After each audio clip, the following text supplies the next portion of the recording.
Usually the conversation around here is about football. Today, the topic is gas for one of the sponsors, specifically Mobile Supreme Plus Premium Gasoline. Let's start with the fact that Mobile Supreme Plus Premium is amazing. It keeps engines 3 times cleaner, so engines perform better for better gas mileage. Just ask motorsports legend Shirley Cha-Cha Muldowney. She raced top fuel dragsters in the 70s, so she knows a thing or two about gasoline. She also knows a thing or two about the 70s, so if there are any questions about leisure suits, vinyl, or fondue, fire away. One might wonder why they call her Cha-Cha. Like, is it a family name or a marketing ploy? Or maybe she thought it sounded cool. It's very curious. Getting back to fuel, Shirley and the team highly recommend Mobile Supreme Plus Premium Gas because it keeps engines 3 times cleaner for better performance and gas mileage. By the way, Cha-Cha Muldowney, she drove a pink car. Mobile. Legendary. 3 times cleaner compared to Mobile regular gas and port fuel injected engines. Actual results may vary. Visit mobilefuels.com for details. It's said everything happens for a reason, but maybe everything happens for a Reese's. Take noise-canceling headphones. Do they block hearing to heighten taste? That sound seems to show everything happens for a Reese's. What I do, suck the head? There you go. Oh, Cold 45, 2 zigzags. Baby, that's all we need. When you go to the bar after dark, smoke that crawfish head. Nice. Welcome back to New Heights, ladies and gentlemen. A Wondery show produced by Wave Sports and Entertainment and brought to you by Buffalo Wild Wings. Go! We're back in the Buffalo Wild Wings. Order wings for takeout and delivery today over at Buffalo Wild Wings. Go, ladies and gentlemen. Hell yeah. We're in New Orleans, Louisiana, if you couldn't tell. Jason's fresh off of, what is it, Bourbon Street? Bourbon Street, yeah. Golly, I think I might have been there once. We're your hosts. I'm Travis Kelce. This is my big brother, Jason Kelce, at the Super Bowl. Subscribe on YouTube, Wondery Plus, wherever you get your podcasts, and follow the show on all social media at New Heights Show with 1S, 92%ers. As you know, we are here, and the time is now. What are we here for? Well, we're here for a good old rematch. The Chiefs and Eagles, baby. The fuck? Why wasn't I invited? I think that's why you're here. You got the invite. All right. You should have been. You're playing in the game. My knees don't work anymore, Trev. That's how it works. Damn it. Now I'm going to have to just drink hurricanes and hand grenades to forget that I'm not playing in the game, so I won't have to think about it all week. Watch out. That'll get you kicked off the team. Why don't you tell the people what we got coming up, dude? Incredible episode for you guys. We're going to get to Travis's thoughts on the Super Bowl. We're also going to talk about a little bit of New Orleans food and drinks. We got 2 incredible guests in Peyton and Elijah Manning. It's going to be a fun one. Can't wait to get to you guys. First, as always, new news coming in hot. That's right. New Heights Pod won gold again. Yeah. That's what we do, ladies and gentlemen. We're excellent. And when I say we, our production. Yeah, they edit this excellent. very well. And I don't know how they get good shit out of us, but you guys love it, and we appreciate you guys. New Heights took the gold in the best sports talk category in 2025 on the Sports Podcast Awards. Wow. Yeah. Gold medal, baby. Are we even sports talk? Huh? Are we even sports talk? I mean, we talk about sports sometimes. So, yeah. That counts, right? I think that's what sports talk is. Nice. People listen to us because of sports, though, right? Like half of them. Nice. Well, thank you guys. Enough to get a gold over medal. at the Sports Podcast Awards. We accept your gold. Do people deny gold medals? I might. I know you would. That's why but this one you accept. But that's why I'm asking what this thing looks like and who's giving it to us. Sports Podcast Awards. Insane. Best sports talk podcast, New Heights with Jason and Travis. I mean, it Kelce. seems like a legit award. They have a cool logo. Sometimes that's half of the battle right there. I feel like all this stuff is just like they're just trying to get us to tweet it so that they can be affirmed as an established thing. Well, it worked. Nice. Thank you guys over at Sports Podcast Awards. Jason, why don't you tell everybody else what else we got? Travis has won the 2024 Walter Peyton Man of the Year Charity Challenge. Oh, yeah. For those of you that don't know, the winner of the Walter Peyton Man of the Year Charity Challenge is decided on a fan vote on X/Twitter. Congratulations, Trav. Oh, yeah. Thank you. This is the second time winning this award. 2-time winner. Two-time winner. First two-time winner. Am I the first two? Oh, in the charity challenge? Nice. So in the charity challenge, you are now Chiefs the Kingdom, first back-to-back winner in NFL history. The Chiefs are going to try and be the first back-to-back-to-back Super Bowl winners. Okay, I see where you're going. Which one is more important, back-to-back charity award winner or back-to-back-to-back Super Bowl winner? I think the charity will thrive more if I win the Super Bowl. So you're saying the Super Bowl? Yeah. So you're saying the Super Bowl matters more than the kids in your foundation? God damn it, that's tough. I didn't say that. See, I trapped him. I did. You bear trapped me. That son of a buck. No, and that money will be directly injected into the city of Kansas City. So thank you guys for all voting online. I'll make sure that everybody over 87 and running does some good work with the shout out to everyone who voted. Shout out to everyone who voted. In all seriousness, Travis and the 87 and Running Foundation does a lot of fantastic work. He does. In the city of Kansas City. Even in Cleveland, back in our hometown. Yeah, absolutely. Yeah. I know it. So shout out, Trev. Way to go. Let's do it. Let's do it. Nice. Jason on the call at the Pro Bowl this past weekend.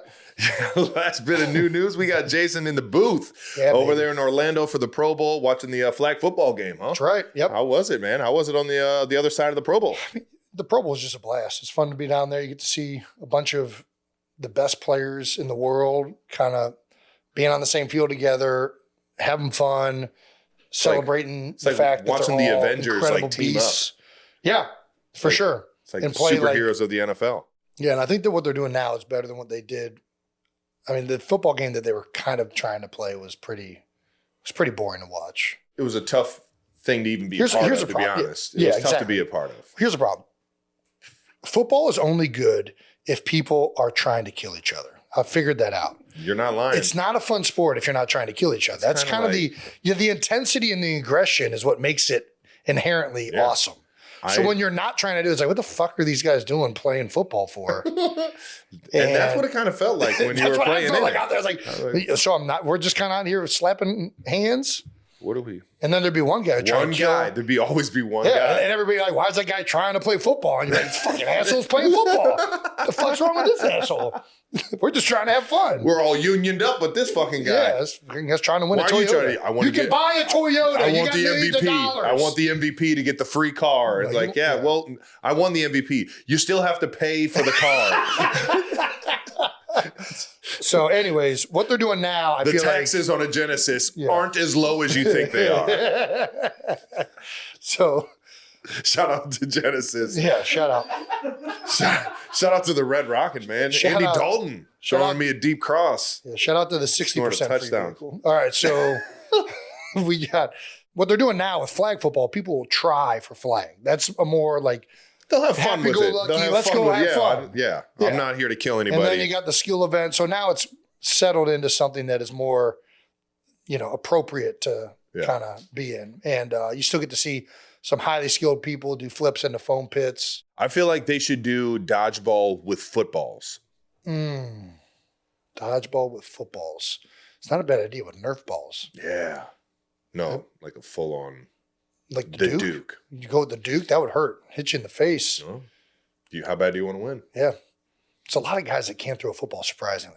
It would expose some guys. I can't throw anymore. There's some players in the NFL that I've seen try and throw a football all the way back there and just come down. No, you can do it. You can still get one in. That elbow is tight. Then it's going to get tight. Yeah. It's bad. But no, the Pro Bowl was awesome. Being up in the booth was great.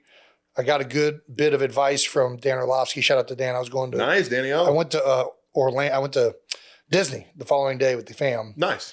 And Dan gave me the shout out, said, hey, go to the Dawa Bar, Animal Kingdom, 2 Jungle Juice. Ooh. It was perfect.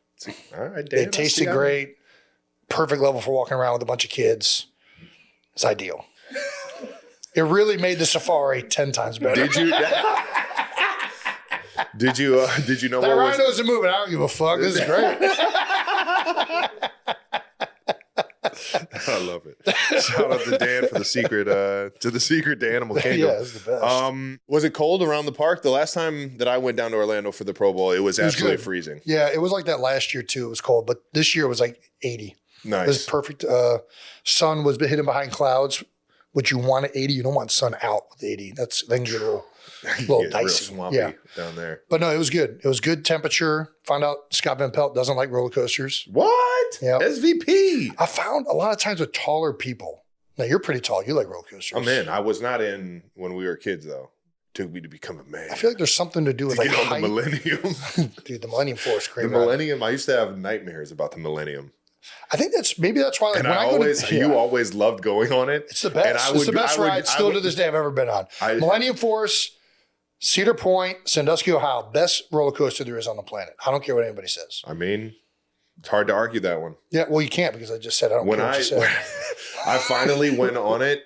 I went on all the roller coasters and then finally was like, all right, I'm gonna do Millennium Force. This is like when I'm like in high school or maybe even when I was in college. But when you get to the top of that thing, because it's right on the lake. It's on Lake Erie and Sandusky, Ohio. It's beautiful, picturesque. By the time I got on there, the sun was going down and everything was kind of shining off of the water. And I felt like the whole thing was just going to fall into the water when I got up there. I about blacked out. Yeah. It was terrifying. That's a bad feeling. And then I overcame my fear. Yeah. And I didn't black out.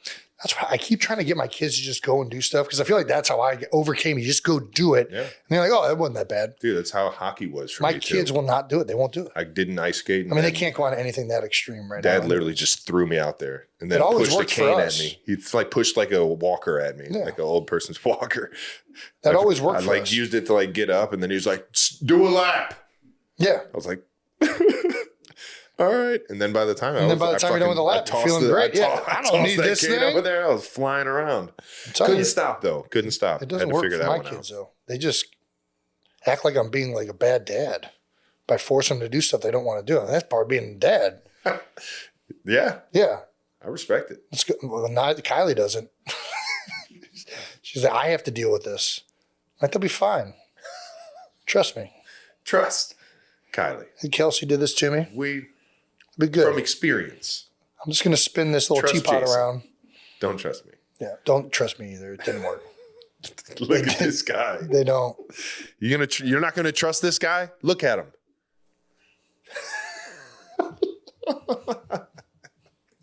I'm trusting this guy. Who doesn't trust somebody with a mask? All righty, we're done talking about the Pro Bowl. We do want to talk about what everybody wants to talk about in New Orleans, which is a little bit of food and a little bit of drinks. That's right. As with a lot of the shows where we are remote, we like to do some things that are culturally specific, and nothing says New Orleans like alcoholic beverages and weird foods. So we're going to eat some right now. First up, we got fried alligator and a hurricane. We got some gator nuggets? We do. Travis. I'll get in on some gator nuggets. You'll eat alligator? Yeah. Travis, you won't eat alligator. You won't eat mayonnaise. You won't eat rabbit. Nope. You won't eat too gamey. Duck. Gamey. How do you know? You just I've had it. So you'll try meats. You just don't like white sauces. I'm not trying that white sauce. I know that's tartar sauce. Yeah, that's tartar sauce. How do you know that's tartar sauce? I can see it from here. It's pickle. It's got pickles in it. Yeah, it's tartar sauce. Yeah, you're observing. All right. I'll try the half mayo. I'll try the half mayo. It's all right. Let's go. I'll try the tartar. I'm not afraid to tartar up. These are pretty good. They're a little gamey. A little gamey, but it always tastes so similar, like chicken. It's the fried. That they did have a smoked alligator. That yum yum sauce isn't as yum yum as I thought it was going to be.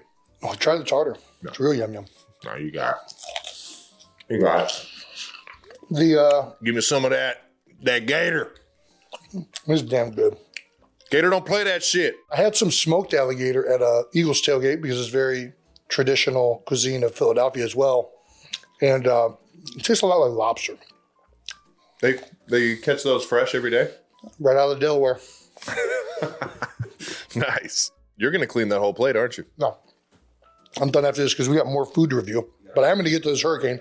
You got the hurricane. It can't be out here drinking like that. I know what those things do. Who made this? Technically, Haley made it. Haley. Can we get Haley in here? What's the recipe? Where'd you get the recipe from, though? I've had Pat O'Brien's mix. Pat O'Brien's mix. Larry O'Brien's brother.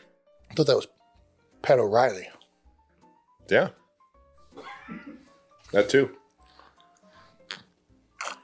Chuck. Oh, man. That would have been awesome if he would have just...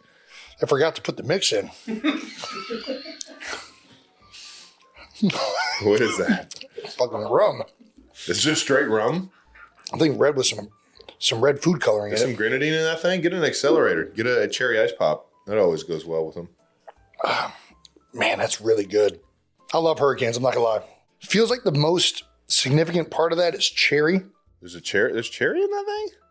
I have no idea. What? Yeah, cherry. Pretty good. It's pretty good. What else is in there, big guy? Cherry. There's some orange in there. Yeah, you can see it. Give me some. Outside of that, I don't know. I don't know what else. Orange. I'm getting a strong cherry and orange flavor. Cherry, orange, and rum. an overwhelming amount of Captain Morgan. Captain Morgan at that? It's not Captain Morgan. It's not spiced. It's unspiced rum. The old Brent Selleck. My guy Brent Selleck's out there for helping the Eagles defense. I saw you, Brent. Bearcat for life, my ass. I saw that shit. Zach Ertz was texting me about it. That guy's fucking. He's telling him my moves. He's showing off. Do you think he knows your moves? Yeah, I'm not gonna lie. It was pretty spot on. I watched the video, It's Brent. exactly how I run. I know exactly what you're. Know what you're telling them? Gonna have a few change-ups and curveballs and sliders and knuckle curves. I got all types of pitches. So, fried alligator. What are you thinking? How are we rating this? 1 out of 10.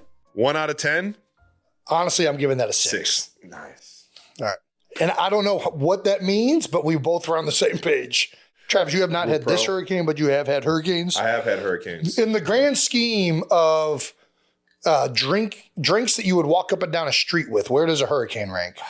Yeah, I'm a Long Island kind of guy. You're gonna walk up and down a street with a Long Island? Yeah. No, you drink a Long Island at like a clubhouse bar, that's not. You don't walk up and down the street with a Long Island like a sailor. It's just like jungle juice. It's just like a bunch of shit that you. No, it's way different. Long Island's like a classy jungle juice. Classy jungle juice. Yes. Long Island is what you get at at a bar. You can't walk around with a Long Island. It's not a walk around I thought drink. it was a walking around and sip kind of drink. I don't think so.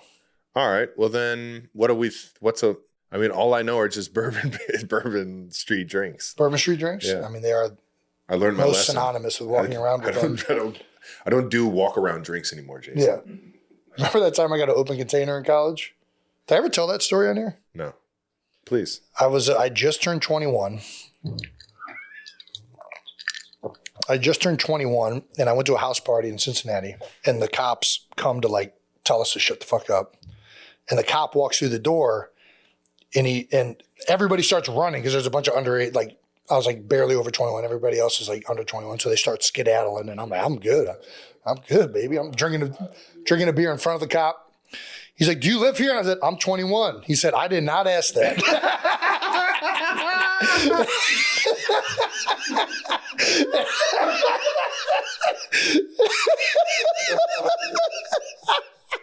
I said, all right. He's like, do you live here? I said, no. He said, I suggest you get the fuck out of here. And I'm like, all right, yes, sir. We start walking to another house. We're 4 blocks away. And I am not exaggerating. We are maybe 3 houses before I'm in that front door. I reach into the case, take a can of beer out, crack it. Whoop, whoop. Guy pulls up, rolls his window down, same cop. Well, well, well. If it isn't Mr. 21.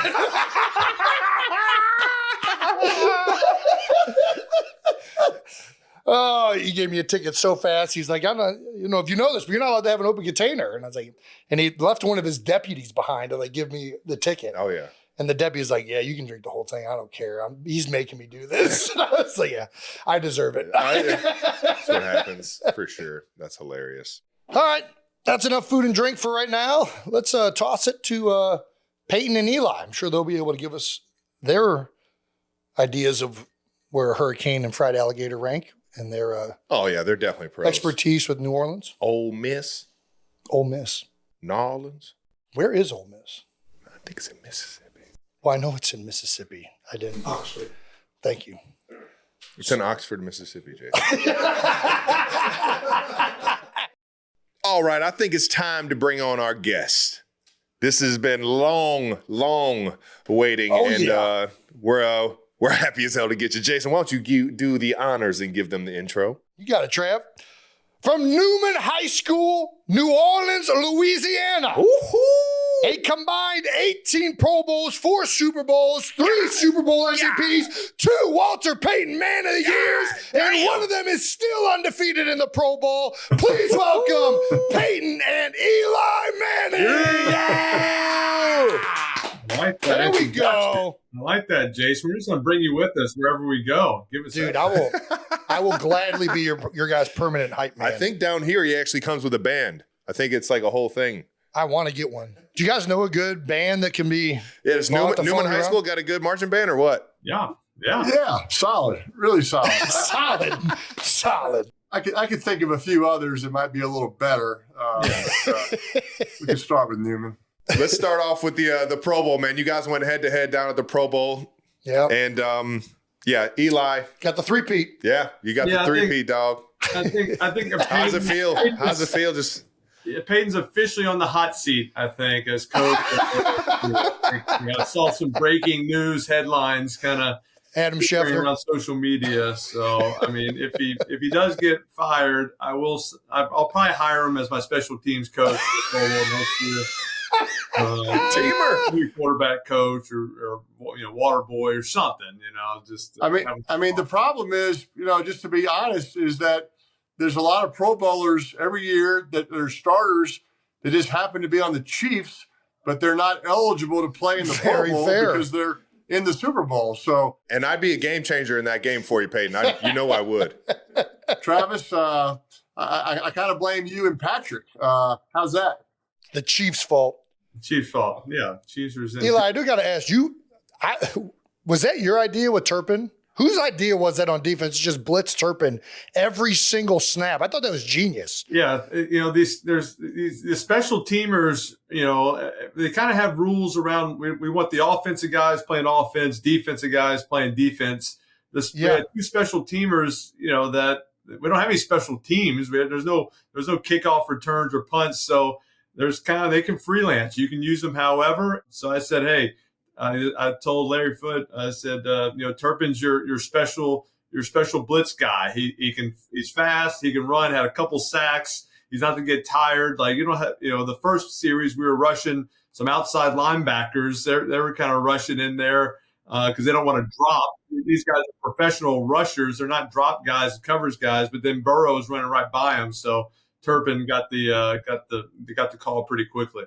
I loved it.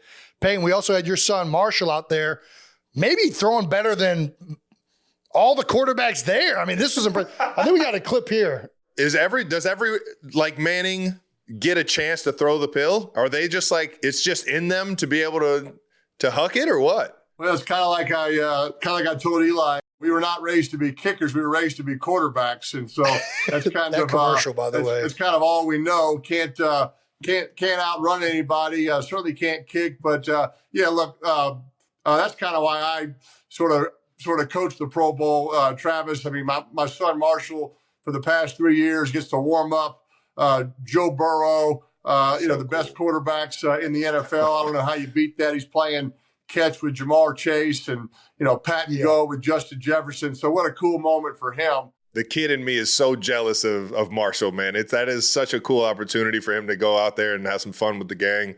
I'm sure he's absolutely living it up, man. Oh, no doubt. He loved it. And like I said, I'm not happy about losing to Eli. And I feel like if it has to be like a brothers thing, coaching the Pro Bowl, and I cost Eli, his job as well, there's only one other set of brothers that I know of that has a NFC, AFC connection. Jason seems eligible. Travis, I'd keep playing as long as you can, but I feel like when that time comes, I think my job is definitely a jeopardy if the Kelce's want to take over the Pro Bowl. Tell you what, I can put a mean run game in that flag football outfit. Oh, it'd be lateral central if I ever got the chance to coach that thing up. Speaking of brothers, we're tied right now with Super Bowl victories, Kelce's and Manning's, 4 apiece. Does that mean the Mannings are officially pulling for the Eagles? Huh? Hard for me to pull for the Eagles, like being in the division, in the conference, but It's a little bit easier this year with Saquon being there and having him being a teammate. So, I think in these situations, you root for players, you root for coaches that and obviously, a lot of connections. Travis, rooting for you to win a Super Bowl, rooting for I knew he was on my side. And Andy Reid and all the guys. Spags. But it's a little more difficult with the Eagles. But with Saquon there, you kind of want all those guys to experience winning a championship. Obviously, Travis, you've done it many times, and to go for a three-peat would be an unbelievable. But that feeling, and you never get tired of it. So do you, Jason. You know that feeling of winning a championship, and you want all your pals that you've met or played with to have that feeling at least one time.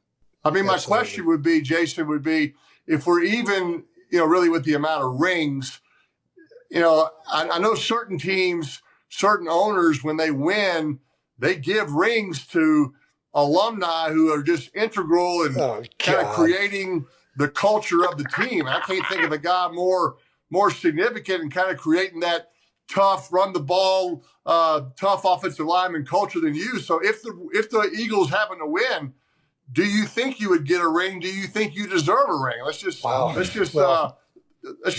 right here, because if that's the case, Eli and I are screwed in this competition. I mean, there's no chance I'm getting a ring out of this game, nor are you. I mean, the Broncos at least made the playoffs. The Giants were eliminated after like week 8.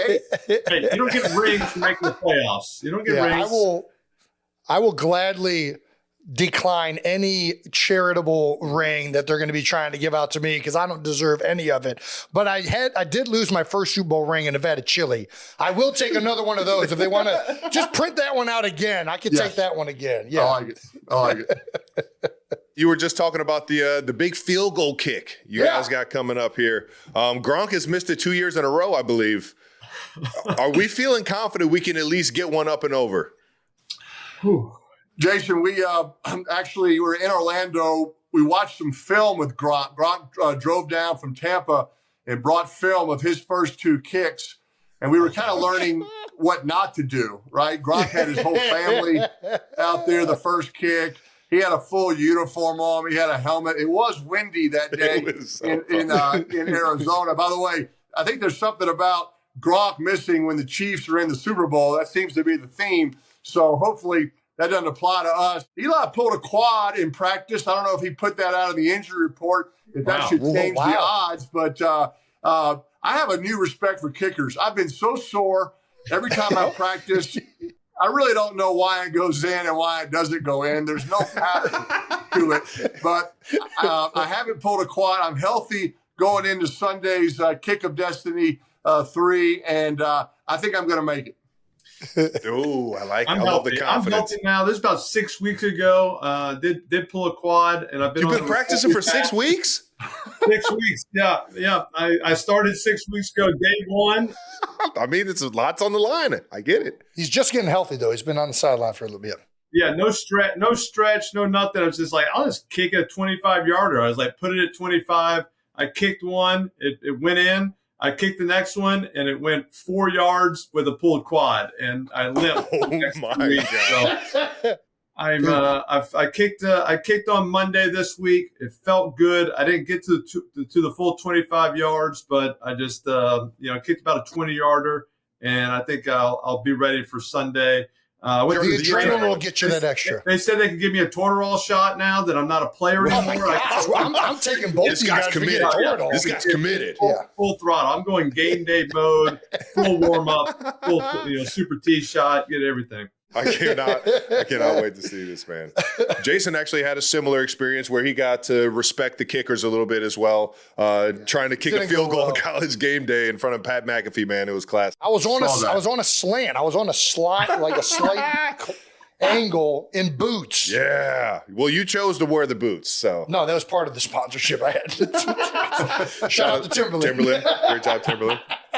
We are down in the Super Bowl. We're in New Orleans. Your hometown. Oh, yeah. Couple Super Bowl questions. You guys have both worked with Jalen Hurts and Patrick Mahomes, who have both attended Manning Passing Academy as high schoolers. Did you guys both know that they had the opportunity, would have the potential to play in the Super Bowl one day? Jason, both those guys actually came to the camp as college players, as counselors. It's a high school football camp that we have college players come and serve as counselors, and in return, Eli and I will spend time with them in between high school practices on their NFL aspirations. Jalen came twice, and you definitely just saw what a natural leader he was. Quiet confidence, just the way he carries himself. You can see why people want to follow him. And then Mahomes just, his swagger just jumps out. I remember it was raining one night, and we were like, hey, I'm not sure we want to throw tonight. There's people out there watching. And oh, man, I'll rip it right now. Jesus. He doesn't flinch. He doesn't care. I'll swing it at anything. Hey, that's exactly what he said. And to me, that's just pretty telling. As you know, Travis, when you're in college and people are around watching, hey, I don't want to throw today. Maybe there's some coach up there or some GM that happens to have a kid at the camp. Maybe they're watching, and maybe this hurts my. Patrick was just like, nope, I'll go out there and throw it. And so those are the two things I took away from having both those guys at the camp. And you see that has transferred to their NFL careers. And so I'm proud of both of them. They've been fun to watch. And I think that's why it'll be a great quarterback matchup on Super Bowl Sunday. Have you talked to either of these guys before the big game yet? I texted both of them after the NFC and AFC championship, congratulating them, wishing them luck. Both of them got back to me. I've kind of stayed in touch with a lot of the quarterbacks that have come through the camp. I think this past year, Jason, we had 26 of the 32 starting NFL quarterbacks were counselors at the Manning Passing Academy. So it's quite the fraternity. So Eli and I keep up with them, obviously talk to a lot of them, getting ready for a Manning Cast game, but just kind of wish them luck throughout their careers. And so I've kept up with Patrick and Jalen throughout their careers. Jalen reached out a couple of years ago about kind of the routine of the Super Bowl, and I sort of gave him my tips and pointers. He kind of knows that routine now. Mahomes, gets his mail sent to the Super Bowl every year because he knows he's going to be there. So Travis does as well. So they don't have to ask me too many questions anymore about the Super Bowl routine. Well, you always got the best advice, big guy. I remember getting my first shot at SNL and getting the text from you to just enjoy the ride, man. I appreciated that. That made me feel so much more at home, knowing that you believed in me to have fun and to do it the right way. So I appreciate that. But Eli, you actually had somebody come up to you at the Pro Bowl and tell you that he was actually in the Manning camp.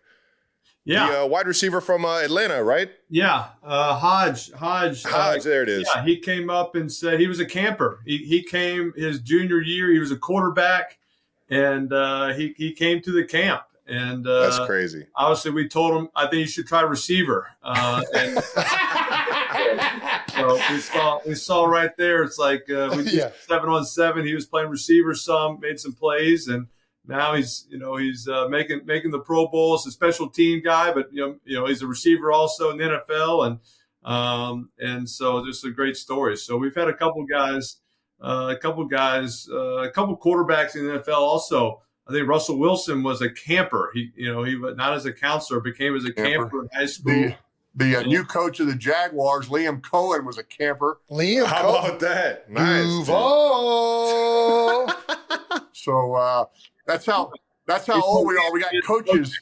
We got coaches that were campers now. That's crazy, man. You guys have been doing it for a while, man. Me and Hodge have a similar story. I was actually recruited at Tennessee. David Cutcliffe was working me out, thought I had some potential to be a football player, not to be a quarterback. So Tennessee never offered me. But yeah, eventually made the transition Travis would have been over. a camper. You would have sped his career up quite a bit, getting him away from the quarterback position.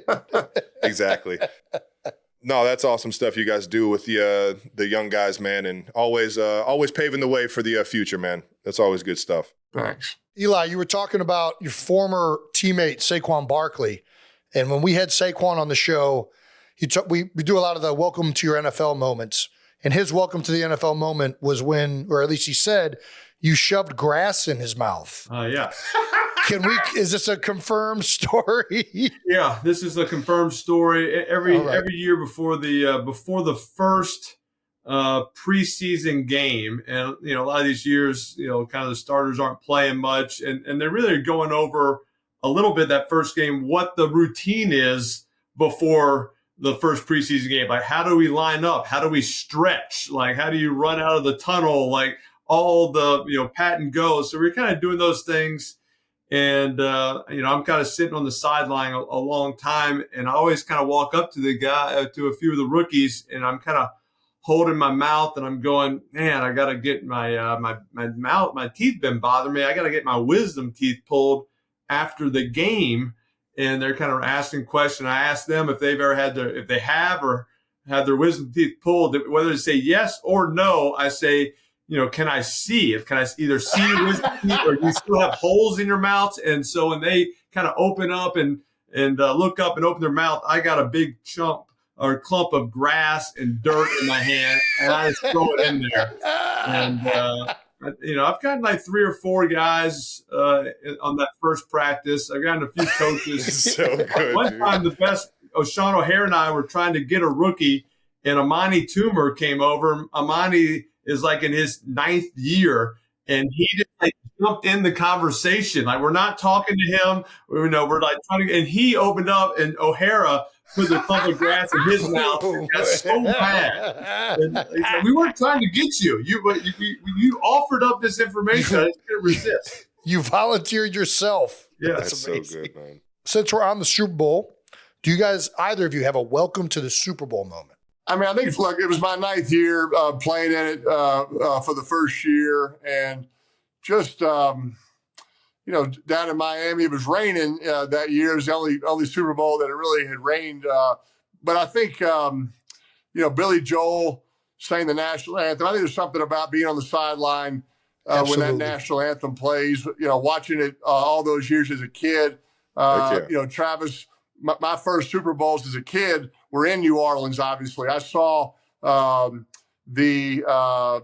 that? I saw Montana beat the Broncos in the 89-90 season, whatever that was. That was in New Orleans. Actually was in college, came back and saw the Packers beat the Patriots in the Super Bowl. So there obviously been some great ones there in New Orleans. There'd be another great one with your Chiefs and the Eagles. But that national anthem I still get emotional watching it as a fan, as an ex-player sitting at home. But I think when you're on the sidelines, knowing this game's about to happen, that's something that kind of jumped out to me, that I'm really here and I'm really playing in a Super Bowl. It was a pretty cool moment. Woo-hoo, you're firing me up just talking about it, man. 100%. You had the worst start to a Super Bowl with Hester just running back the opening kick. Yeah, it was an emotional moment.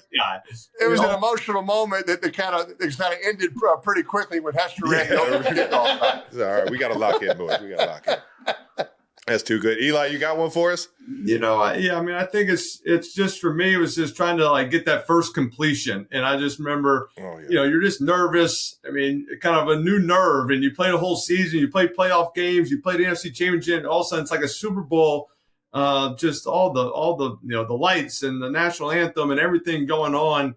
And I just remember, the coach was kind of going through some of the plays, and I was just like, Coach, I'm a little nervous. I need a handoff the first play. Like, I don't want to, I don't know. I just got to breathe a little bit. So we got a handoff, and I got my first completion next play, and had a nice kind of 10 play, long drive, got a field goal. And then, it was kind of back to normal, but it's definitely a different intensity, and just, 2 weeks to think about it. And there's so much coming on this game and what it means to your team, your fans, your family, so many people coming in town for it. So it's the heart's pumping a little bit harder that first series of a Super Bowl for sure.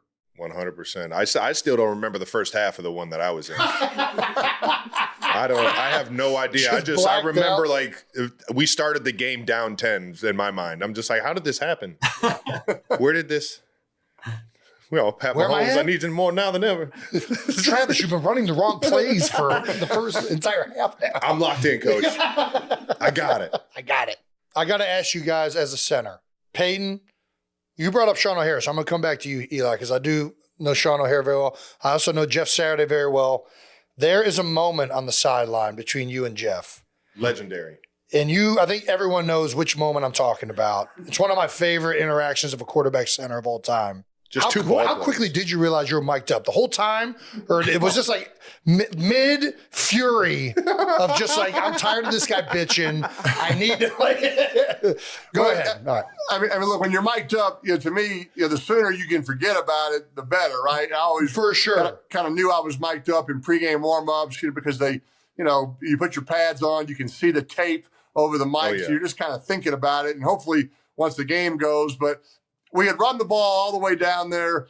Jason had a good run game. We were playing a Monday night game against the Rams, ran it down there, and the Rams inside the 5-yard line basically said, okay, enough's enough. They loaded the box. We had a run play called, first down and second down. They were blitzing everybody. Yeah. We audibled, throw, incomplete. Now it's third and goal, throw again. So naturally, Jeff and the offensive line, just like all of you, are not happy. Like, why did you run it to get down there, and now we're going to throw it 3 times. Yeah.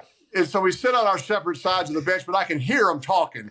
I can hear them, why are we throwing it? Just run the rock. And I kind of let it breathe. And finally I just snapped, and I go down there and I'm all fired up. And then I realized, Travis, I am in enemy territory. The entire offensive line is ready to, support their center and come right at me. I'm like, okay, let me kind of back off of this. But, hey, I'll tell you a good Super Bowl story about Jeff Saturday real quick.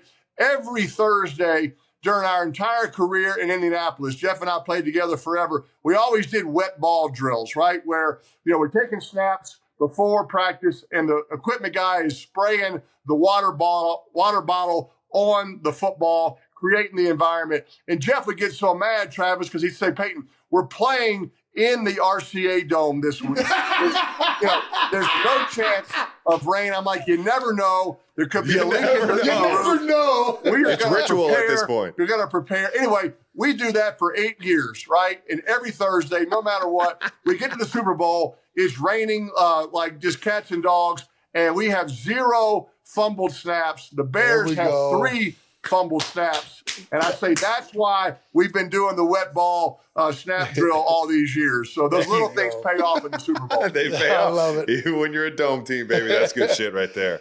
Eli, do you have any of those stories with Sean?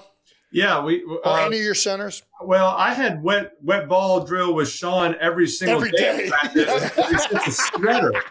It would sweat so badly. It wasn't rain. It was just swamp ass, huh? Yeah, this is before you're in shotgun every play. We're under center, I formation, and we're under center on first and second down every series, even third down. Sometimes we were under center, like and dropping back and throwing the ball. So. I was getting the wet ball. I made him change his pants at halftime, which is I've had to do that, unfortunately, a couple times. That's crazy. That's not easy. They basically have to cut the pants off because you got your shoes are spatted. You can't just take off your shoes. Taped up. You're taped up. Yeah, everything up. He's on his back, just laying there, and people are ripping him off. It's not that hard to get the pants on, but putting dry pants on a wet body is not an easy feet, especially over cleats. So he was not happy about that. He was ready for November to hit, the cooler weather. I didn't make him change the pants, but we didn't have any fumbled snaps just because of all the wet ball drill every single day. Just standard wet ball drill. No, so good. All right, let's get off the centers and get on some tight ends, baby. You guys both played with some great ones.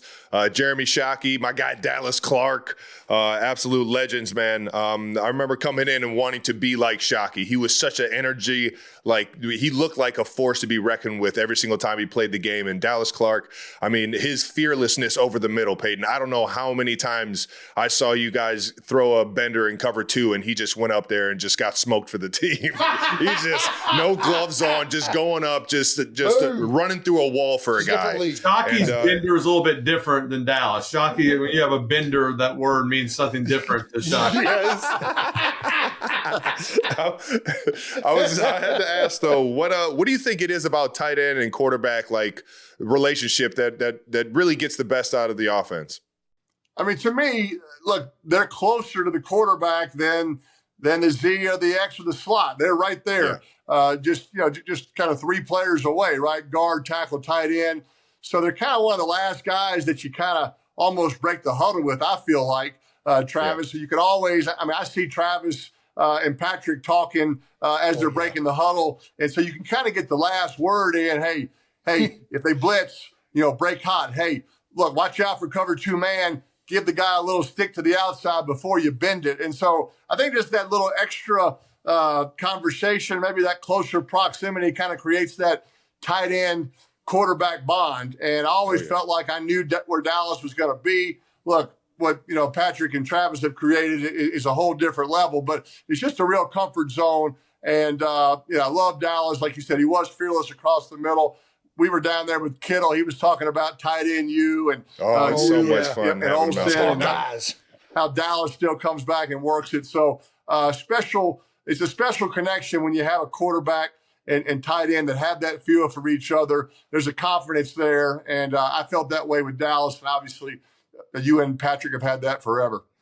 I think the other thing with the tight ends and quarterback, it's harder for a team to double a tight end. And, you might have a receiver on the outside. Hey, we got to take away this receiver. We're going to play 2-man, or we're going to double him in different ways, or play certain zones to take him away, where you kind of some of your staple plays on first and second down, hey, you're going to have a matchup in the offensive favor of a tight end on a linebacker possibly, where, hey, we can run a stick route. We can get a completion. So I think you just have a lot of your high percentage completion plays are kind of the tight end's the number one read. And hey, if they do take him away or they have bad leverage, you should have one-on-one with your receivers and get through your progression. But I just think kind of some of your staples and your comfort plays, it starts with the tight end being that first read. Nice. And we can all confirm that you got to get that bond off the field and have some beers. How many times do you go on a bender with Shockey? I don't have any benders, no benders with Shockey, but definitely, we hit the town in New York City a few times those first couple of years. He showed me some spots that I definitely haven't been to since. Let's say that. So I love it, man. Shout out to Shockey, baby. I got to ask this. I don't know if he's going to, but what would you guys – I mean, you guys know that Travis is kind of known for not running the route on the page, I'd assume. How would you guys have liked playing with a tight end that freelanced like that? Would you have been in favor of that? First of all, I'm not running the wrong route. I'm running what the quarterback wants me to run. It might not be what's on paper. Yeah. He might not even know he wants you to run it. Exactly. I would agree with Travis. I feel like Travis keeps the offensive coordinator from kind of being one play away, right? If you have outside leverage and you have an out route, I see Travis, kind of just curl it in, and Mahomes sees that and he throws it to him, as opposed to saying, man, I wish we would have had the inside curl route on that play. So he's kind of a coordinator's best friend. And look, as long as the quarterback knows that he might do that, I think that makes it okay, right? If all of a sudden you're just going to surprise the quarterback and just make stuff up, that's one thing. But it doesn't look like to me, Travis has ever surprised Patrick out there. He's just finding those kind of soft spots in the zone. And like I said, the coordinator looks like a genius. Wow, what an unbelievable play call! Created the perfect location for Travis to be open. Meanwhile, Travis should have co-offensive coordinator as part of his title. Can you believe they called a hook and ladder play right there? I can't believe they did. Exactly. Eli, we talked about it. You next level right there. Yeah, right. Eli, you already told me you'd chew me out if I turned inside on stick, on a Y stick. I would not have. Yeah.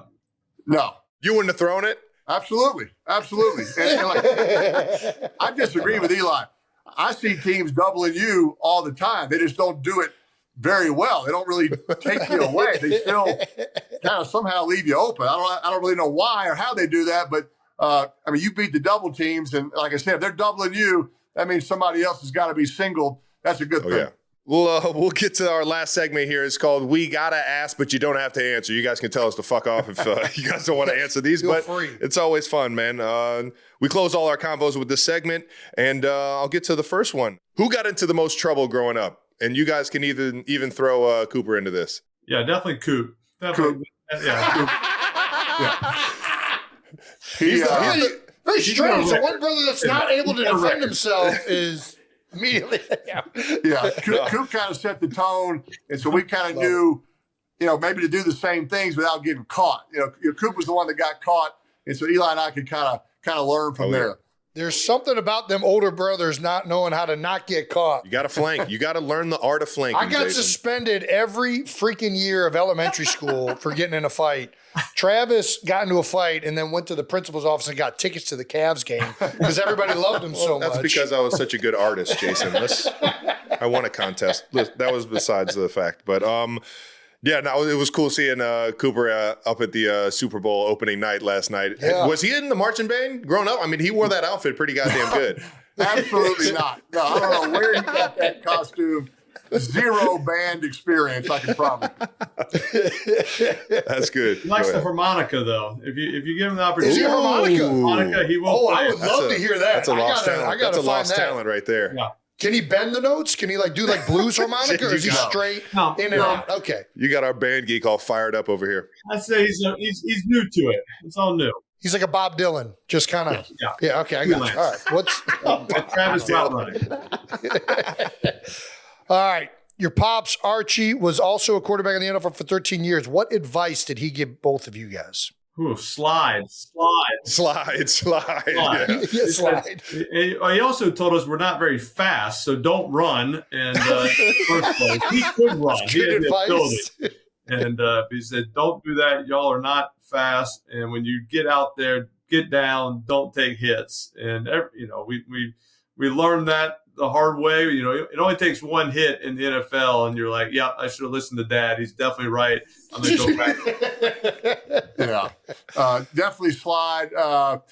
Have fun. He always kind of the last thing he used to text us, or if we talked to him the night before the game, was, hey, don't forget to have fun out there, which I think is a good reminder, especially in a game like this, right? You work so hard, have fun. And also just kind of off the field, be sure you have a great relationship and respect with your equipment manager, the video director, the people behind the scenes that you guys know that don't get nearly enough credit or attention on a television broadcast, but are sort of integral to the culture of a team. Just little things like that. It was nice having a guy who played in the NFL that could tell you about little things like that. Did you guys have any pressure to live up to, I guess, what Archie did? Because Travis and I, we didn't have a lot to live up with Ed Kelsey. I'm just letting you know, the bar was very low for Ed Kelsey. Don't you dare do that. Well, for football. Not for an athlete. Dad, all right. Dad bar is set high for Ed Kelsey. Extremely high, yeah. Right. You have to. My dad didn't try to create an environment where he was just trying to raise kids.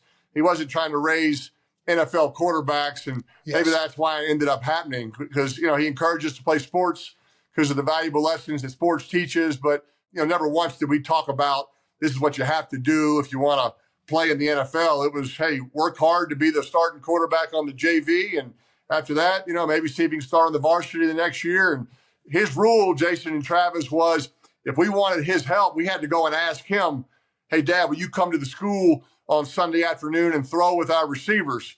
It wasn't him going, hey, we're going to run 2 miles today. And I think it was a healthy approach because we wanted his help because he played the game. And I think that was a good approach that he took. And it made it fun growing up and never felt like pressure. Yeah, there's definitely more pressure on me trying to follow in Peyton's footsteps. He was 5 years older than me.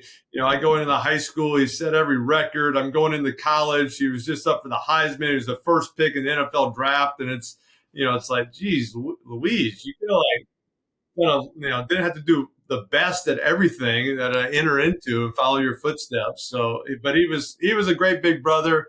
As I got older, he definitely picked on me and gave me wedgies and noogies and all those things, which I think helped me. It toughened me up and got me prepared for the NFL. But he always did, like in college, he would come back and teach me the things he was learning in college. Hey, we're doing this on the 3-step drop, and hey, this is some of the drills we're doing in college. You should be doing these now. Like, get a head start on these things. So he did look out for me all the time, and probably put more pressure on me to do some of these drills than my dad did. Well, you guys got the formula. You guys got it figured out. Arch Manning is having an unbelievable start to his college career. But also, I remember I saw you guys playing Knockout on TV when I was a kid, and I was like, I'm brothering right because that's exactly how me and Jason played knockout growing up. Let's keep this thing moving, though. Who has the most buns career stat? Eli with the most career fumbles or Peyton with the most interceptions by a rookie? Oh, wow. I guess mine sounds worse. It's over career. His is just like I would agree. yeah. I would agree. It's because of Sean's sweaty ass. We already figured this out. God damn it, O'Hara. Sean. Although my interception record, the 17 games, I thought for sure this would get broken, and I mean nobody's coming close to it. I'm disappointed. And they're throwing more now than you were throwing. More games, they're throwing more and yet less interceptions. Something's not right. They got to get to 10 in the first 3 games. If they can get to 10 in the first 3 games, you got to get off to a good start. Yeah. You do. That's insane. You guys have a new documentary coming out, Razor's Edge on Vice. Ooh. Omaha's forthcoming follow doc on Coach Calipari. Oh, and that's awesome. Arkansas's men's basketball team. What can you guys tell us about the doc? Yeah, it's just a cool behind the scenes. Coach Cal's done it a long time, and obviously making the big move to Arkansas. Just wanted to kind of document, his first season. It's a changing landscape with NIL. Coach Cal was kind of known for just sort of coaching freshmen, right? Kind of the one and done. And now he's kind of changed his approach where he wants kind of older players. He doesn't have that many players. He's like, if I'm going to pay these guys, I'm going to have a limited amount of players and play them all. So just to kind of take people behind the scenes of what it's like to be a SEC head basketball coach. He went back to Kentucky 2 nights ago and won, which was incredible because of all that he accomplished there, winning a national championship. Got some fans were clapping when he came back. Some fans were booing. They hadn't gotten over it, but he went in there and won. So look, all these behind the scenes shows just give the audience a different view. So we're excited about it. Razor's Edge coming out on Vice. That's awesome, man. I'm so intrigued in that. I'm definitely going to be dialed in. Fuck yeah. If you were both playing college football today, who has the higher NIL deals? Ooh, I mean, you got to go with Peyton again. I mean, the guy's, he's a great spokesman. He's just he can sell a product or what? Yeah, I wouldn't have accepted any of it. I would have given it all to my centers and my tight ends. There we go. There we go. I mean, you can just lie to camera like that. Oh my gosh. So good. How has the NIL stuff changed the landscape? Because you guys both have kids coming up. The documentary with Calipari, I'm sure, touches on the NIL. What are your guys' thoughts on NIL just in general? Yeah, I don't know. I mean, it's probably a better question for Travis. I mean, Travis, are you seeing any change in the demeanor of college players coming to the NFL? Because, I mean, to me, that's the biggest thing that I was worried about. Are guys coming in as hungry, to try to make the team, to try to, obviously win a championship, hopefully, but, make some money as well. Are you seeing that, Travis? It probably just depends on the individual. I think it has a lot to do with the culture in KC. I haven't seen that. Our number one pick, Xavier Worthy, has been nothing but the hardest worker on the team. He's just been every single day grinding it out, trying to figure out ways to implement himself in the offense more and get better at the things that Coach Reed asked him to do. So I definitely haven't seen it in the rookies we've got, at least. But, who knows? Yeah. I mean, to me, that's the thing that, that I want to keep guys coming in hungry and trying to accomplish new goals and, obviously help teams win. So as long as we got that going, I'm okay. I'm with you. Love it. Nice. Well, last question. Hypothetically, if there had been an official Manning Bowl, who would have won? Wow. Well, I'll answer it. He don't want to say it. He's too nice. I mean, he in the NFL games, I have not beaten him in a real game. Now, flag football, Pro Bowl, I got that mastered, but I'm 0 for 3 anytime we faced him in a real game. That's just the way it went those years. It would have been, I guess it would have been, I don't know if it would have been fun to play you in a Super Bowl or not. I mean, obviously, y'all did it. It's got to be awesome. I'll tell you right now, it was not fun at all, Eli. Right? It was fucking terrible. All right? I mean, the one thing I had a pretty good time. I don't know. Yeah, you enjoyed yourself, I'm sure. Yeah. No hypothetical on this end, guys. I mean, look, hypothetical. Hip hop. hey, Travis, Jason, the one thing Eli has no clue and no understanding, and believe me, he's proud of it, is what it's like to lose a Super Bowl, right? And it's a horrible feeling. Obviously, winning is as great as you think it is, and losing is as bad as you think it is. And so I'm kind of glad that it didn't happen, because I know that was tough on you two, tough on your family.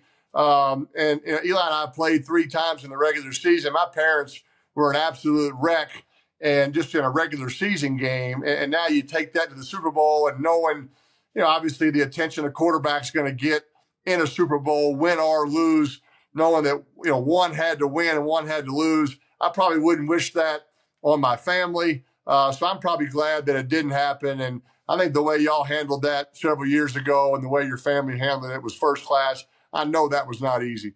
Yeah, well, I mean, I had lost one. I hear what you're saying, Peyton. I had lost a Super Bowl going into the game that we lost, so I just had to make sure that Jason felt that misery before. And so that was just being a good brother. You guys know about being good brothers. Did you feel bad going out that night and celebrating, like just knowing that your brother is crying in his hotel room and you were just fine, just going out there and just? Well, once you have a few beers, you forget about everything. And I wasn't crying. I was pulling a Jeremy Shockey is what I was. Eli, you brought up Spags. Eagles are playing one of the best defensive coordinators in the history of the NFL at this point, it feels like. Don't answer. What would you do? What would your game plan be going up against that blitz packaging and like everything that he can throw at you? Like, what would your game plan be? Don't give it away. Yeah, I mean, I don't want not that I give away. Spags is the best, and I mean, we saw it. It's the first time I'd ever seen it in our first Super Bowl going against the Patriots, where every time he had a strong side blitz and Brady made a call, right? Hey, I'm gonna pick it up. He had the defense reverse it and just kind of make a call, and all of a sudden it came from the weak side and getting them to throw hots, getting them really just kind of causing some issues, saying, hey, I can't be right with my protections. They're flip flopping it sometimes, and so. You just see it, unbelievable. And last week's game, the last play, the 4th down against the Bills versus an empty formation of a 4-by-1. He brings a will corner blitz on the biggest play of the game and gets, has a free runner going. So, I mean, that's his mentality. He wants the blitz, but it's not just, hey, we're bringing blitz 0. It's going to be some exotic blitz, some blitz he hasn't done all game long. All game long has not shown this blitz. When do you bring it? 4th and 5 on the last drive in the most critical moment of the game. And so that's what makes them hard to prepare for, is that, hey, how do I prepare for something I haven't seen yet or something they haven't done this year yet that he's going to draw up for these critical moments. And then when you think he is on a blitz, he fakes the blitz and going back to coverage. So just when you think you got him. He's just a mastermind. He's a great leader. He's a great human being. Just one of the great, people, and so happy for him, all his success. And, I think, Travis, how lucky you are to have him on that defensive side, just, being the leader over there. One of my favorite coaches of all time, baby. I'm right there with you, brother. Well, fellas, thank you guys for your time, man. The Mannings have came through, man. One good brother to another, man. We love you guys. Thank you guys for leading the way, doing things the right way, and always lending a helping hand, man. We love you guys, man. Thank you, Best boys. of luck in the field goal kicks. I can't wait to see this field goal kick. Yeah. I don't know what I'm more fired up to watch. I've seen enough Super Bowls. I want to watch this field goal kick. That's what I want to watch. Our second food review. Was this gumbo or jambalaya? Gumbo and crawfish. Or, depending on where you're from, crayfish. All right, Jason, dive in. Well, there's 2 spoons. I think there's 2 for your right and left hand. Are you not going to eat any gumbo? I'm not eating that, no. What kind of gumbo is this? Chicken and sausage. Chicken and sausage. Another reason why I'm not eating it right there. You don't like chicken and sausage? I'm not a sausage guy. You're not a sausage? Oh, that's right. Even when it's cut up? I thought that was just a phallic thing. No, it's just a whole, like, the way you ate that was disgusting. That's fucking delicious. Oh my God, that sound. It's so good. What the fuck was that, like, I could slurp use a little hot that you sauce. Who eats like that? Somebody wearing a white T-shirt eating gumbo. I'm gonna make sure you don't get any extra juice. I mean, you didn't hesitate 1 second. You went back for like. It's delicious, Trey. It's chicken and sausage in soup form with rice. All right. I'm not gonna lie, I don't even know how to fucking attack this. I've never had a crawfish outside of like. What do you mean? I'll crack that fucker open. But am I eating the belly? I got Greg. He laughed. Locals helping. Pop the tail off. Yeah. That's. What the fuck you mean other way? That's his tail. There Like it that? is. Thank you. And There it is. of the tail or the body? Tail. So I'm only eating the tail. Jason. Optional to suck the head. Optional to suck the head. I'm gonna suck that motherfucker's head if it's optional. How do I get this in? I know. I have no idea. I'm not even getting any fucking meat out of this thing. Just you've never It's a ate a bad shrimp idea. before? I'll tell you what, it's a bad idea to eat fucking crawfish on your goddamn lap in a white T-shirt. This is a fucking awful desire. Dude, you look great. I'm struggling. You got to put your superhero mask on. That's why. Am I fucking doing this right? Is Yeah. somebody telling me how to do this? 100% you are. You're getting it. There you go. See, you did it. It tastes great. But I'm kind of feeling the same thing I feel towards crab, which is just like it's a lot of work for like not that much meat. This is better than crab though. I dig that flavor. What I do is suck the head There you go. Other way. this way. I was gonna suck. Oh, Cold 45, 2 zigzags. Baby, that's all we need. When you go to the bar after dark, smoke that crawfish head. Nice. Shout out to Afro Man. So you only eat the fucking tails of this thing?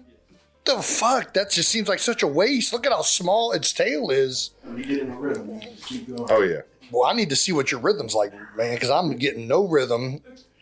And I feel like this is a lot to throw away. It's just juices in there. That's why I'm sucking that head, dog. Baby, that's all we need. Go to the bar. It's all in your beard. This is great. I mean, on flavors alone, 10 out of 10. Nice. It is fucking delicious. But on difficulty of obtaining the meat and just pure waste, I'm going like 4. But it's absolutely wonderful. If I knew what I was doing, I think it'd be a 10. We are here for a reason. There is the 59th Super Bowl in the history of the NFL being played. 59. Yeah. It's a lot of Super Bowls. If I'm reading my Roman numerals correct, That's it's 59. It is correct, yes. Continually gets more confusing when they start adding L's. The L's always get you. At know what what the point are we just going to have to abandon Roman numerals because nobody's going to have a fucking clue what the Roman numeral means? It's like cursive. Yeah. They don't even teach the kids anymore. So X is 1, 10. 10. Yep. That's right. I is 1, V is 5, X is 10, L is 50. 7. What's the most complicated Roman numeral number you can, we can come up with? It would be like, so it couldn't be subtract, 500 is just 5 C's? Or is 500? I don't know if this is the Super Bowl talk everyone wants to hear. The largest number that can be represented in Roman numerals is 3,999. Okay, which is written MMMCMXCIX. Well, there you have it. We're going to have to abandon Roman numerals at Super Bowl 3,999 because good luck selling that merchandise. All right. With this being your 5th Super Bowl, has anything changed with how you approach this game? Are you going to abandon all the other things that have allowed you to win? No, I'm going to stay true to those, particularly the second half of those games. Try and start this one nice and fast. I got to say this because so everybody brings up the halftime being longer. Whenever somebody goes, so for those of you that don't know, the halftime is longer. And typically it's like 15 minutes. It's not that much longer. It's 10 minutes more. I don't know if I am just so anti-organized, have me do anything on game day. You're preaching to the choir. I cannot stay when they're like, okay, we need to stretch at this and do this. Like, motherfucker, It's 10 more minutes. I'm pretty sure I'm not getting a cold down. I'm going to eat an Uncrustable and get my mind right for the second half. I don't need you to tell me to stretch my quads. I'm going to make sure everybody knows that is the key at halftime is the Uncrustable. Get you an Uncrustable, a Capri Sun, and go ahead and enjoy yourself. I think a lot of the times it gets over. Well, I guess I'm 1-1. You are clearly a better record. Do you feel like people overthink that portion of the Super Bowl? You know what? Selfishly thinking, yes, but in the grand scheme of things, people do like structure and people do like to kind of be under, some sort of regimen. I think it helps guys in their first couple years, or at least it did in my first Super Bowl, to just relax, understand this is how much time's going on, and it gave me something to do. Did I stretch the next time? No, but I understood what I was capable of doing at that point. I understood the system. I understood like what was happening. I was more familiar with the entire Super Bowl system. So it's just like I didn't do a lot of the stuff I did my first year. Maybe it's because I played a position that mentally you were making calls and trying to discern what do we do? What's the plan? But I think you're very much wired that same way. I would have much rather taken the more allocated time and be like, hey, let's talk about what we're going to do in the second half, even more than we get allotted in a regular halftime. Because a regular halftime, you're speeding through. You're like, okay, this is what they're giving us. These are the coverages we're seeing. These are the runs we're getting to. These are the concepts we like on third down, yada, yada. Let's go out there and play ball. It's like, no, let's actually talk about what are the first 10 plays we might run coming out of the second half and really dial in on this stuff rather than, do a quad stretch. Somebody might need that quad stretch. You're right. If Jason Kelce doesn't need it, Jason Kelce ain't going to fucking do it. I just feel like just drink yourself a fucking water and sodium. Get you some pickle juice. Yeah. Eat you an Uncrustable. Maybe snag an orange. Jog back out to the field. Guess what? You'll be warm again. I'm also just anti-stretching in general, so I'm not the person to ask. Two World Wars. Yeah. 2 World Wars. I played in fucking world record consecutive games for the Eagles. Maybe I'm onto something. Stretching is overrated. Push-ups, sit-ups, granted, my jumping back jacks. hurts every 2 single World day. The only 2 times I pulled a muscle, and I'm not making this up, is when I was doing yoga. I was in a yoga class in college, pulled a muscle. Then I started doing some yoga in the NFL one year. I did a yoga class. Very same week, pulled a muscle.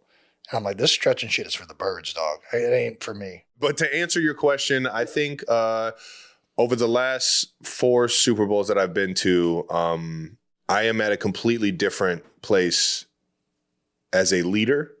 Yeah. So I feel like getting everyone comfortable is my biggest thing. And this is, I'm going to go out there and I'm going to be, I'm going to play my style of football because I'm confident in where I've been and how I've gotten here and things like that. But we got a lot of new faces that haven't been in the Super Bowl yet. And I'm sure it'll hit them like it hit me my first really 2 Super Bowls. And it'll surprise them how emotional it'll be for them. Sure. So trying to weather that storm and make sure they feel comfortable. And the biggest thing, man, is if adversity hits, man, band together, man. Yeah. This is a team sport, brother. You didn't get here alone, and you got guys fighting right there with you. You hit the nail on the head. I think having the structure is nice for the guys that want it there. And then if you don't want to do it, most of the coaches realize the older guys that want to get something else accomplished, go do your thing. They're not going to push back on it. We're just making sure everybody feels comfortable and not letting the moment get too big. Yeah.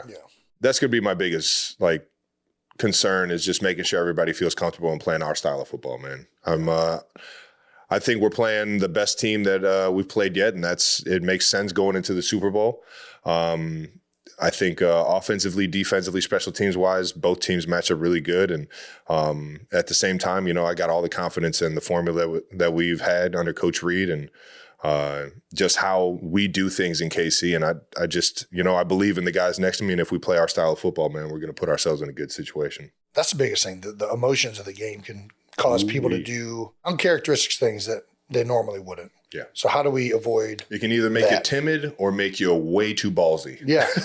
Or it can make you just right. If you weather it right. If you weather it right, it can be perfect. Yeah. It's like, this is the biggest game. I got to be great. I got to go do something crazy. Or you can way overthink it, which I've done both. I've done all of these. Yeah. I've done absolutely all of these. A lot of fans are asking if Pat is okay after the Mavericks traded his favorite player, Luka Doncic. Oh, yeah. Yeah. They trade him to the Lakers, in case you live in a sewer. Pat's tweets almost gave the Chiefs a heart attack. He said, "I'm sick right now." And everybody was like, "Wait, what?" Yeah.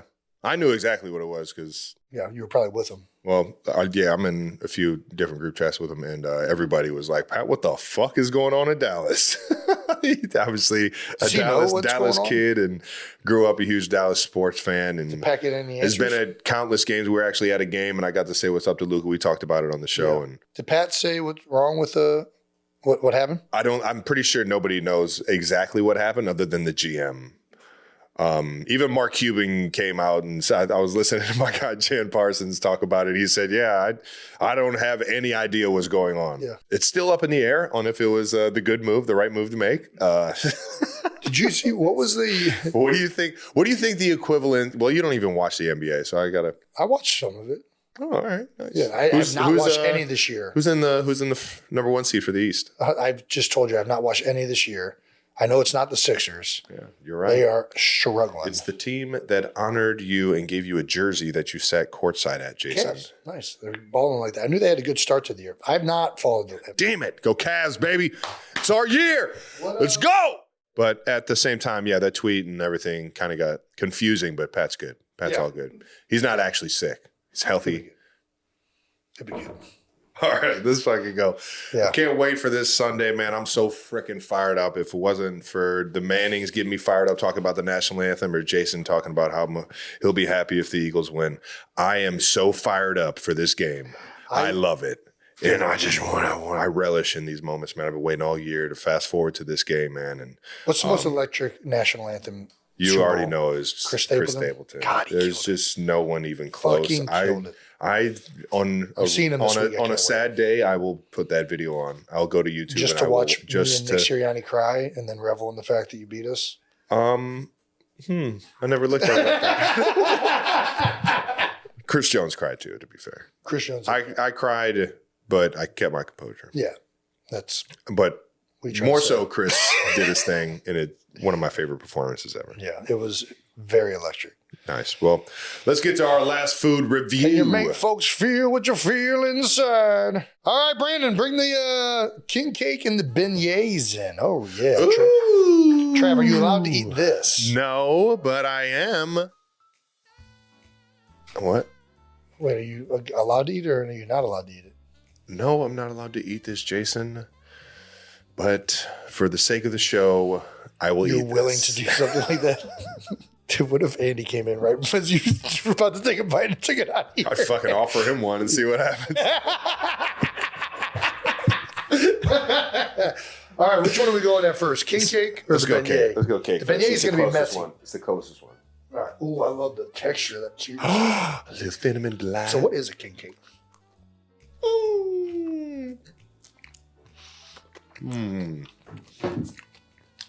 Cinnamon roll. Yeah. Glazed cinnamon roll. Glazed cinnamon roll. There's a little bit of like a minty frosting in there. It's not your typical frosting. There's something in the frosting I think for it's sure. the sprinkles. You think it's minty sprinkles? I'm not gonna lie, I'm getting zero mint. It tastes like something from Philly, to be honest. Like something I would get at Wawa's. It tastes like a cinnamon roll with frosting and sprinkles on it. I'm giving it a good 7. It's Yeah, a good, I mean, it's very good. I would eat delicious. this. Yeah. It's almost like a honey bun. I was going tasty cake. It's Yeah. kind of like a tasty kinda cake like a with honey bun. frosting. Yeah. It's a good loaf of bread for sure. Well baked, good bake, good bake, Yeah, good bake. good rides on it. Where are you going? I went 7 out of 10. It's no tasty What cake. kind, honey it's hard to bun. give like a number when you don't even know what, like, are we rating it on just like a baked goods? Yeah, we're 7 rating. out of 10. There you go. Beignet, let's go. How do you spell beignet? Beignet. You just read it. Cheater. All right. I don't think there's enough sugar. This is my kryptonite. I will eat all of those. So are you supposed to do anything with the beignet other than like, first of all, these fucking beignets are huge. I've never seen beignets this big. That's my kind of shit right here. Are you supposed to like dip them in something or just eat it? Eat it. Do you typically have these with coffee in the morning, like a donut? Are these good beignets? These are compared to, these are good beignets. Oh, dude. It's just it's a funnel cake in a donut fashion. I can get on with this. One more week, Travis. I love funnel cakes. One more week. Get me out of there. Get me out before it's too late. Beignets are really hard for somebody with facial hair. I don't know if you can tell. I feel like I'm wearing it. You're good. You already have white in your beard, though, so it just blends. You just blend it. I can't wait till my beard is fully white. Dude, it's almost there. It's getting there. You're going to be Tim Allen and Santa Claus in like a year. I mean, I'll be Tim Allen and Santa Claus this year. If Santa Claus dies in the front yard. If you guys caught that, that was a good one. Dude, if you become Santa Claus, you got to invite me to the North Pole. I got to go. Because if it's anything like the movie with The Rock. I can't. I got to uplive. It's going to be just me and Bernard. And Kylie's going to have to raise the kids on her own. Out of 10. We got to rate it out of 10. I'm going to put... I'm going 9 out of 10. The bread was a little, but it's probably just because it was baked in the morning and we're eating them now. You could tell that thing freshly fried and hot. Ooh. I mean, you hit the nail on the head. Funnel cake, it's basically just a funnel cake that's susceptible to eat at any time. Yep. Which I can get on board with New Orleans. I'm in on, baby. Yeah. All right, well, shout out to the beignets. Compared to sucking the backside of a crawfish head, beignet gets an 8 out of 10. Nice. No Dumb Question time. Hey. No Dumb Questions is brought to you by Mint Mobile. Woo! The smart answer to saving money on premium wireless. No Dumb Question. Did Travis use a DeLorean or a hot tub time machine to travel back in time and invent the Pony Express? Alexander Majors, my ass. You can't convince me that this is not Travis in a top hat. I mean, if I'm looking at myself in the mirror, that's pretty damn good. Yeah, it's pretty solid. I will say that they couldn't be me because I would never be seen with that fucking hat on. Travis, you need to go. This needs to be your pregame Super Bowl fit. Top hat. I remember wearing a top hat not too long ago. Huh. When'd you wear a top hat, dude? I don't remember that one. When I was in London. Oh, I do remember that. So I got caught in my own lie. I enjoy wearing those. But only in front of 80,000 people. You pulled it off. Well, there's a lot more people than 80,000 people that saw that. But you pulled it off really well. Thanks. It's always scary. Have you ever came across like a really like... Travis, we are the most generic white-looking people on the planet. It is so many people. No, you know what? There were just 25 of them in downtown New Orleans. And you could not pick me out of a fucking lineup. You're Where's Waldo, dude. Dude, have you ever seen that salt and pepper beard out of fucking anybody? Yeah, I look like... I could take one good look at those tits and know exactly who it is. I look like 12 former presidents, including Grover Cleveland, Theodore Roosevelt, and like any other ones that are white with a beard. I know. I remember Jonas Valanciunas. Yeah, I remember you telling me the story. From Lithuania. Getting drafted in the NBA. Yeah. And I was like, holy shit, I'm Lithuanian. I mean, we're not far off. It's close, right? I mean, dude, you can't tell me that I don't have Lithuanian in my blood. Eastern Europe? I mean, it's definitely in Eastern Europe, but is it Northeastern or is it like Slavic area? It's Slavic for sure. I'm lying. I have no idea. For some reason, I feel like it's up north. Is it by Serbia? No, it's not that. Poland. Yeah, see, that's higher north. That's way up there. That's a different area than where our ancestors are. Russia. I'm not gonna lie, I feel like our ancestors just fucked their way across Europe. It feels like we have a little bit of everything. Yeah, it's true. Which is why we look like everybody. True American mutt. Yeah. I guess I'll pass the torch. Oh, we need a little bit of this over here, and we have our Ashkenazi over here, our Irish over here, our Slavic down here, our Serbian here. We actually don't have any clue what we are on Dad's side because he's the only one that didn't get the 23andMe or whatever it's called. It's true. We got to get that out of him. Yeah, he just always says he's American. I'm American. Didn't matter. Yeah. We have ancestors in Pennsylvania and West Virginia. I guess that's accurate, Pop. So, yeah, solid photo. What was the question there? There was no question. Is Travis a time traveler? That was a question. Are you a time traveler? I have some Marty McFlys, but that's about as close as I get to time traveling. If you could time travel, where would you go back to? Ooh, man, I'm trying to see some dinosaurs. Trying to figure out how the fuck they made those pyramids. Yeah. Yeah. All right. Yeah, if I could time travel, I'd go back to Super Bowl 57 and make sure that we win that fucking game. So then I wouldn't be depressed about not having lost that game. Yeah. I really don't feel that bad about my Super Bowl. I lost to Tom Brady. I mean, yeah, we won against Tom Brady. I didn't do much, but it was fun. all right. Let's get to this next one. From Tati, I need to know the history behind this picture. We don't know the fucking history. We just know that I play football for a living. My memory we just goes know to that I like was last week. strong as fuck as a baby. Look at that dude. I'm fucking doing curls with Travis Kelce. That's a Pro Bowl And he's only center 2 years right younger there. than me. That's a So Pro Bowl Travis center is right probably, he's not even a year old in that photo. That means I'm not even 3 there. yet. Look at that head of hair. And I'm doing curls with my offhand, peanut butter and jelly in my right. Yeah. I don't know if you saw that. I'm fucking yoked.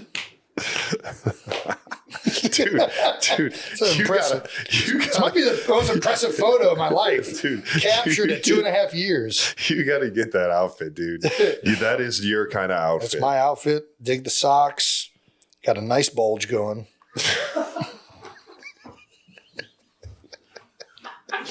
I hate you for making me look at your balls, man. I fucking hate you, dude. I didn't want to do it, man. All right, let me get out of this fucking thing. Thank you for the picture. You guys want to do a voicemail? Let's do one voicemail. All right, let's do one voicemail. You can just press it. Press space bar. Hi. My question is, since we know that the winning Super Bowl team gets like a big party after, what happens to the losing team? Fuck is so Are funny you about kidding that? me? You're Why are gonna you fucking laughing? laugh at that? The fuck is psychopath? These are fucking like dreams from your childhood that you built up, and you lose them. What? That was harsh. Yeah. To answer your question, the losing team, they both have parties, and the one I lost actually was COVID year, so we just jumped back on the plane and went the fuck home. And I thought about jumping out the plane, honestly. Yeah. It's very weird.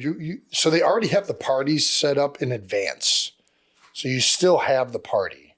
It's just the saddest party I've ever been to.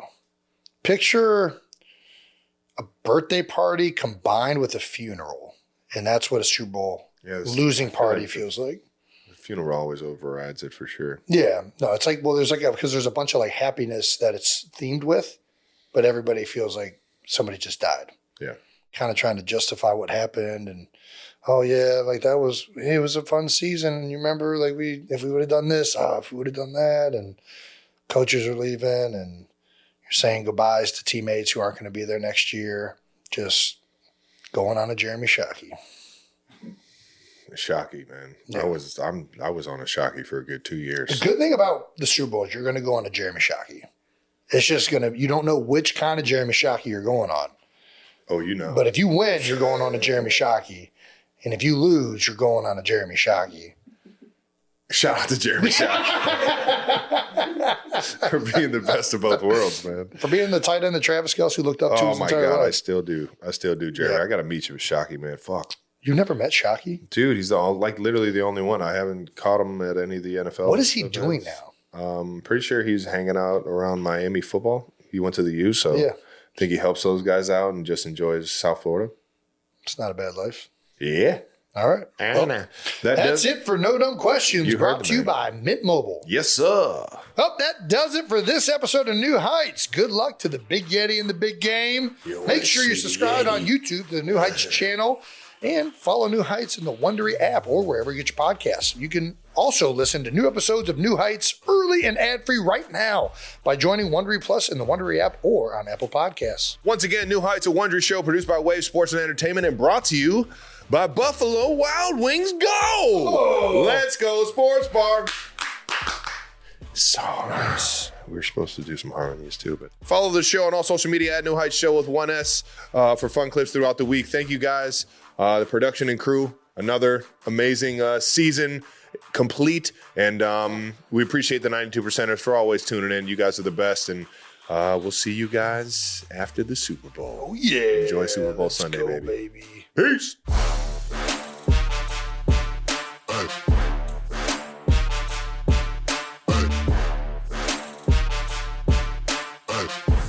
No matter how hard I try. He's in the zone. You keep pushing me aside and I can't break through. Ooh, I like the hands. There's no talking to Ooh, you. don't give me that. Sad as a sleeper. Oh, you got to sit up? Sad to believe it. But after all, Oh, yeah. said and done, You see how he lets it build? I'm gonna be the lonely one. Oh, do you believe in life after love? After love. Never knew it was life after love until last week. Feel something inside me saying, I really don't think you're strong enough. No.